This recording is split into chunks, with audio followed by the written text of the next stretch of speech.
দরজাটা একটু খোলতো।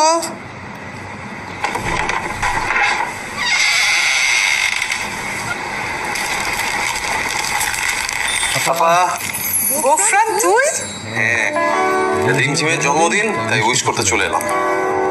রিমঝিমের আজকে জন্মদিন না, কালকে। সেটাই তো আপা, আমি জানি, কিন্তু আগামীকাল ভোরে আমি একটু শহরের বাইরে যাচ্ছি জরুরি কাজে, থাকবো না। এই জন্য ভাবলাম অ্যাডভান্স উইশ করে যাই। তুই থাকবি না?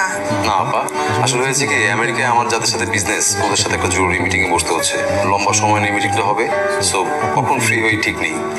আচ্ছা, তোর সাথে আমার কিছু জরুরি কথা আছে। সব জরুরি কথা পরে হবে, আগে যাই ভাগ্নিকে উইশ করে আসি। মানে আচ্ছা, কথাগুলো শুনে যাবি কিন্তু। কে যাবি? আচ্ছা ঠিক আছে। Happy birthday